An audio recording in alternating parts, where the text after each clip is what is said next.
Hello प्यारे बच्चों, कैसे हैं आप सब लोग। आई होप आप लोग बिल्कुल ठीक होंगे। मैं भी बिल्कुल ठीक हूँ और मैं हूँ आपकी हिंदी व्याकरण की टीचर। चलिए आज हम क्या पढ़ेंगे बच्चों, 14वां चैप्टर जिसका नाम है मुहावरे यानी कि इडियम्स।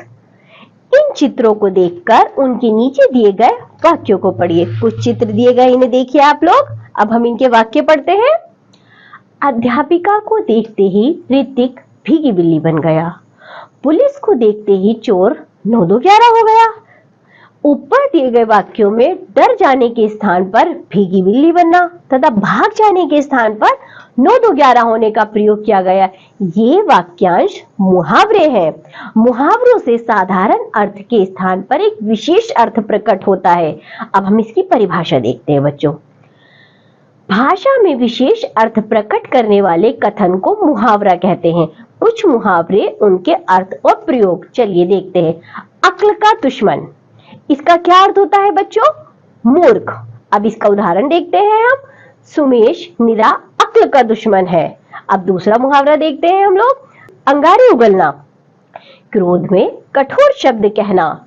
इसका उदाहरण देखते हैं बच्चों। चश्मा टूटने पर नाना जी अंगारे उगलने लगे। तीसरा मुहावरा आसमान सिर पर उठाना यानी कि बहुत शोर करना। इसका वाक्य में प्रयोग करके देखते हैं। दादी माँ के घर से जाने पर बच्चों ने आसमान सिर पर उठा लिया। चौथा मुहावरा आग बबूला होना, बहुत क्रोधित होना। बॉल से खिड़की का शीशा टूटने पर शर्मा जी आग बबूला हो उठे। पांचवा मुहावरा आंखों में धूल झोंकना यानी धोखा देना। वह आदमी सबकी आंखों में धूल झोंककर अटैची उठा ले गया।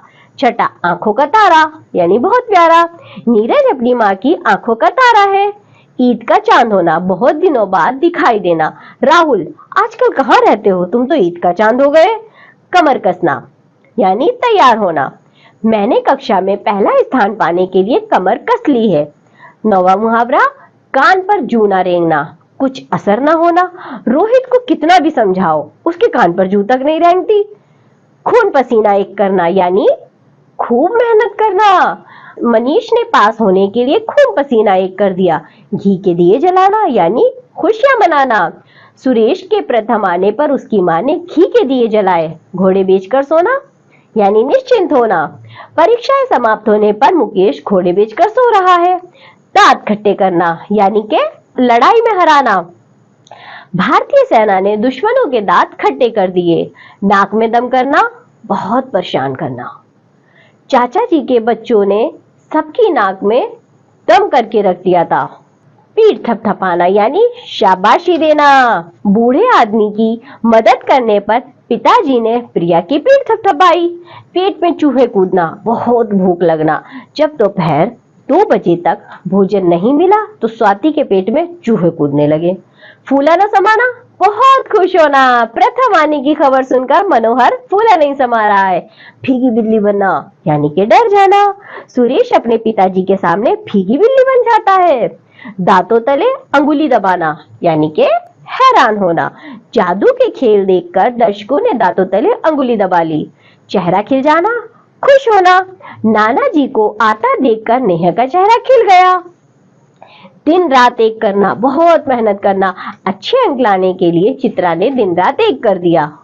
मुंह में पानी भराना, खाने को मन ललचाना। रसगुल्ले देखकर अक्षय के मुंह में पानी भराया। बच्चों हमने ऊपर मुहावरे देखे, उनके अर्थ समझे और अब हम पढ़ते हैं पाठ सारांश। मुहावरे विशेष अर्थ को प्रकट करते हैं। मुहावरे भाषा को सुंदर और मजेदार बनाते हैं। दांत खट्टे करना, पेट में चूहे कूदना आदि मुहावरे हैं। जब बच्चों भाषा में कोई बात सीधी सीधी ना कहकर मुहावरों के द्वारा कही जाती है तो वो अच्छा इफेक्ट डालती है, भाषा सुंदर बनती है। चलो तो आज हमने बच्चों क्या पढ़ा है, मुहावरे। कुछ मुहावरे आप लोग लिख कर लाइएगा, उनके अर्थ लिखिए और देखिए कि आपके मम्मी, आपके आस पड़ोस वाले किन मुहावरों का सबसे ज्यादा प्रयोग करते हैं। चलिए बच्चों, बाय।